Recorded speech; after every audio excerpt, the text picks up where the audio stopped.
Hey friends, welcome to 3.1. We are starting chapter 3 that deals with systems of linear equations and inequalities. 3.1 was a very big review of last year, okay? So we talked about the system of two linear equations. That's two equations that both have an x and a y in them and equal something. And the solution for those two equations is wherever they meet. Whenever you graph them, wherever they meet, that's their solution. That point is called the solution. We're going to first I jumped the gun over here. We're going to work about checking solutions for equations. So we have 3x minus 2y equals 2. 2. And then x plus 2y equals 6. And then we're going to decide and if you look at example 1, we're on page 139. We have two options here. We're just going to use option B. We're going to use 0 and -1 and want to see if this is or not a solution. In order for this to be a solution, when I plug x and y for 0 and -1, I should get the equality. Keep in mind the most important part, you have to check both equations. One of them might work, one of them might not. You have to make sure this solution applies to both of them before you say, yes, this is a solution. So for this one, it's going to become 3 times 0 minus 2 times -1 equals 2. This is 0. This becomes 2 equals 2. So for the first equation, we did check it is correct. Let's check the second one. 0 plus 2 times -1 should equal 6. You already see it. -2, does it equal 6? No. So this is not a solution. It only checked, this point was only on the first line, but it was not on the second line. Option A had numbers 2 and 2, and had you plugged them in, it would have worked for both of them, and that would have been a solution. So to know if something is a solution, you have to plug those x and y's in both equations. They both have to verify the equality, and then yes, their solution. Now, how do we find the solution? By graphing, and we did this last year. We take the two lines, we bring them to y equals mx plus b. We graph them, and then wherever they meet, that's our solution. I, believe it or not, got something that can be attached to my dry erase, so I can kind of graph and show you how it works. We'll see if this works or not. First equation, I need this to become y equals mx plus b. I have 2x minus 3y equals 1, or I need to move my 2x on the other side. -3y equals -2x plus 1. We always said the x comes first, and when we move it over, we basically minus it, right? And then the last thing I need to divide this -3 everywhere. So this becomes y equals a negative divided by a negative or positive 2 over 3x minus 1 over 3. And this is going to be a little bit difficult to graph, but we're going to make it happen. For the second one, becomes very easy to bring it to this form. All I have to do is move my x on the other side. Y equals -x, because I have to minus it, plus 3. I now have them both in the right shape. I can go ahead and graph. And what I'm trying to do is zoom in as much as I can and move the camera so you can kind of see how I'm doing this, okay? Sorry about this. Okay, so here's my system to the best of my abilities. I'm not even capable of drawing a straight line by this. It works pretty well. My first equation is y equals -x plus 3. We said we're going to go. This is really bad in here, but I'm going to do it better. 1, 2, 3. That's my 3. My slope is -1, so I'm going to go 1 and 1. I can do another point if I want to. More or less, here's my line. My second line is a little bit harder to graph, and that is because my y-intercept is -1 over 3. So I'm going to kind of eye it about right there. My slope is 2 up, so I'm going to go 1, 2. And 2 up and 3 over. 1, 2, 3. And now I'm going to go ahead and draw my line. If you can see, it actually did go through an exactly defined point. If you do this on your little graph paper, you get the same thing. This is a 2. This is a 1. My solution is 2 and 1. The solution for this equation is 2 and 1. That's where they met in that point, okay? If you're going to do this with your graph paper, you're going to get the exact same answer. Let me go ahead and rearrange my thing. Okay, maybe I zoomed out a little bit too much. And we're back in business. Okay, that's how we do it, okay? So you graph two lines wherever they meet. That's your point. I always encourage you, please use your, I can't think of the word for it right now, I'm sorry. This, that I can't think of it still. To draw your lines, that way you don't get your wrong answer. So for this equation, the solution were 2 and 1.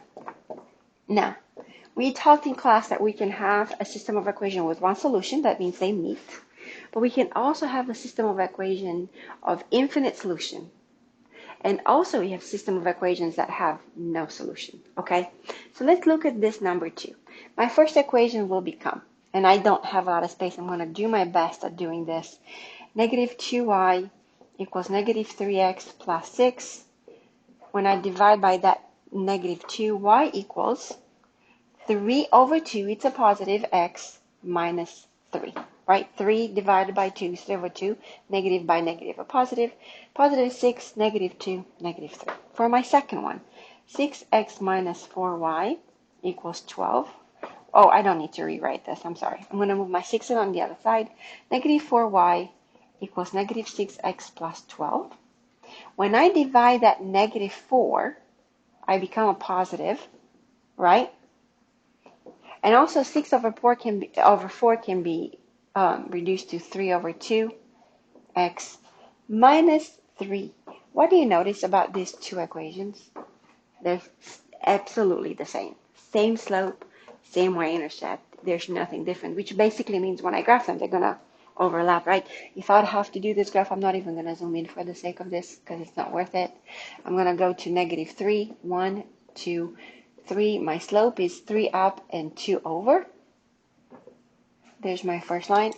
If I would be to graph the second line, I would do the exact same thing. So this is infinite solutions. They have the same slope, the same intercept. They overlap. There's no way to tell them apart.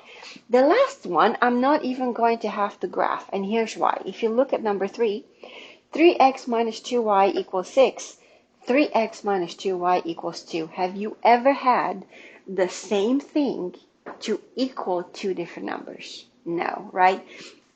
They just can't look the same. If I would have to bring them to the same y-intercept, the first one would be y equals 3 over 2x minus 3. The second one is y equals, let me look at this, 3 over 2x minus 1. If you look at the two lines, they have the same slope, which makes them parallel. We talked about that. Lines with same slope parallel, but very different y-intercepts, which means that's my first line. My second line starts here, goes 1, 2, 3, and 1, 2, sorry. It is parallel to that one. So when the two lines basically have the same equation equal to different things, that means no solution. You don't even have to graph it. When they are the same equation, that means we have infinite solutions. This is no solution. I really should write nicer, but I can't, okay? So, before I'm letting you go with this, we're going to look at a word problem and work it together. We are on page 141. We have two things that we know. We're talking about vacation costs, and this is what we know. We're going to go some days in Tampa and some days in Orlando. We're going to write the verbal model. It's days in Tampa plus the days in Orlando. I can't spell today. That should be a capitalized T. That is how many days we want to spend as a vacation, right? Time in vacation. The other one is how much we spend in each one of them. So it's going to be daily rate in Tampa times the number of days in Tampa plus daily rate in Orlando times the number of days in Orlando will equal the amount of money spent, right? That would be the total money that you spent in the 7 days. Let's name variables. I don't know anything about Orlando, and I don't know anything about Tampa or the number of days. So they're going to become, this is going to become my X, this is going to become my Y. Here's what I do know. I have X plus Y equals 7. We're going to spend 7 days in vacation. It's a week. Now here's what we know. The daily rate for Tampa is $275 times X. Why is this times X? Because it's number of days in Tampa, which we don't know. Plus, when you go to Orlando, you definitely spend more money, $400 times the numbers of days in Orlando, which is Y, must equal, and we are ready to spend $2,300. And now we want to go ahead and graph these two lines and get the solution. And I will show you how to do this by hand without stressing about everything else. This is a real life problem, which means I do not need any X and I don't need any Y's, right? And this is the standard form. You can do it either way. You can either move the X on the other side and say Y equals negative X plus 7. So I can go, this is going to be very hard to do if I do it like that, because this is a very large number. But we're going to do it. 1, 2, 3, 4, 5, 6, 7. Right? My slope is negative 1 over 1. Boom, boom. I can literally come with the slope down until I touch here. And believe it or not, I also touch a 7. There's my first line.